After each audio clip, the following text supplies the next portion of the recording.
pembentukan konsep berhubungan dengan pengesahan sifat-sifat yang sesuai dengan kelas objek atau ide. Pembentukan konsep yang digunakan lebih kecil cakupannya daripada berpikir dan mudah untuk dipelajari secara eksperimental, bahwa ada pengetahuan yang dapat dipertimbangkan dengan hukum dan proses pembentukan konsep. Definisi awal konsep adalah penggambaran mental ide atau proses. Ini secara normal tersikap melalui metode introspeksi eksperimen yang telah secara luas diterima sebagai teknik ilmu psikologi. Konsep didefinisikan dalam ciri-ciri adalah karakteristik suatu objek atau kejadian yang juga merupakan karakteristik objek atau kejadian lain, khususnya yang dapat dibuat dalam dasar kualitatif dipaparkan.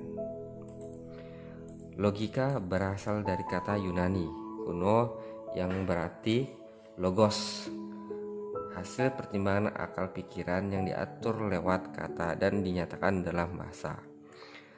Logika berpikir adalah proses umum untuk menentukan sebuah isu dalam berpikir, sementara logika adalah ilmu berpikir. Walaupun dua orang dapat berpikir tentang hal yang sama, kesimpulan mereka keduanya diraih melalui pemikiran berbeda, yaitu satu logis dan satu tidak logis. Logika disebut sebagai ilmu dengan logika ekspektif, atau yang disebut logik eksetin atau ilmu logika, yang mempelajari kecakapan untuk berpikir secara lurus, tepat, dan teratur. Ilmu di sini mengacu pada kemampuan rasional untuk mengetahui dan kecakapan mengacu pada kesanggupan akal untuk mewujudkan pengetahuan ke dalam tindakan. Kata logis yang dipergunakan tersebut bisa diartikan dengan masuk akal. Logika adalah istilah yang berkaitan dengan berpikirnya manusia. Logika merupakan salah satu cabang ilmu filsafat praktis, yaitu dapat dipraktikkan dalam kehidupan sehari-hari. Dalam filsafat, logika tidak bisa dihindarkan dalam proses hidup mencari kebenaran. Logika juga disebut dengan ilmu logika. Sebagai ilmu, logika mempelajari kecakapan untuk berpikir secara lurus, tepat, dan teratur. Objek material dan ilmu logika adalah berpikir dengan penalaran, sementara objek formal logika adalah penalaran yang ditinjau dari segi ketepatannya. Sederhananya, logika adalah jalan pikir yang masuk akal.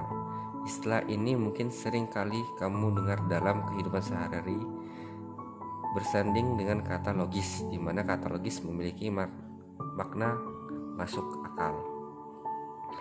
Dasar-dasar logika. Inti dari dasar logika adalah konsep logis. Konsep bentuk logis ini menyatakan bahwa validasi sebuah argumen ditentukan oleh bentuk logisnya, bukan oleh isinya. Dalam hal ini, logika menjadi alat menganalisis argumen, yakni hubungan antara kesimpulan dan bukti-bukti yang diberikan. Dasar penalaran dalam logika ada dua, yaitu penalaran deduktif dan penalaran induktif. Penalaran deduktif, penalaran atau sering juga disebut dengan logika deduktif, adalah penalaran yang membangun atau mengevaluasi argumen deduktif. Argumen dinyatakan deduktif jika kebenarannya dari kesimpulan ditarik atau merupakan konsekuensi logis dari premis-premisnya. Argumen deduktif dinyatakan valid atau tidak valid bukan benar salah suatu argumen deduktifnya. Dinyatakan valid jika hanya kesimpulannya merupakan konsekuensi logis dari premis-premisnya.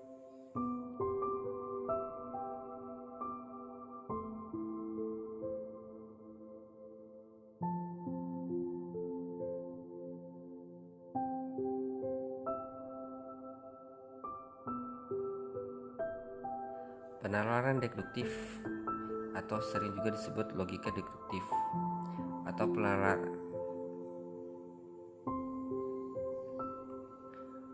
Penalaran induktif sering juga disebut dan logika induktif adalah penalaran yang berangkat dari serangkaian fakta-fakta khusus untuk mencari kesimpulan umum. Ciri-ciri penalaran induktif ini diantaranya lah jika pernyataan benar, kesimpulan benar, tetapi tak pasti benar. Kesimpulan menurut informasi yang tak ada bahkan sesuai implementasi dalam premisnya.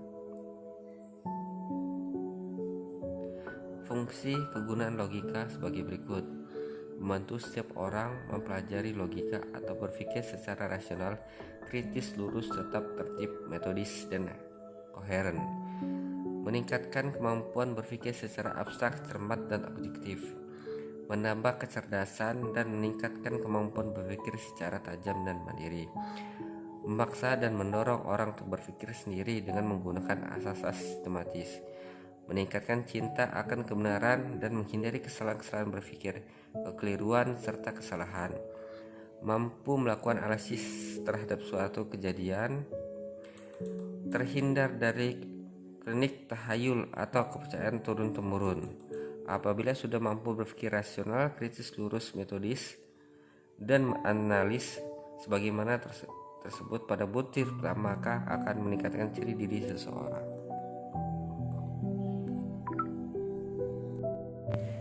Demikian video ini dibuat. Jika ada kesalahan dalam pengucapan atau dalam ejaan, saya mohon maaf. Pada intinya saya masih belajar. Saya tutup dan wabillahi taufiq wal hidayah. Wassalamualaikum warahmatullahi wabarakatuh.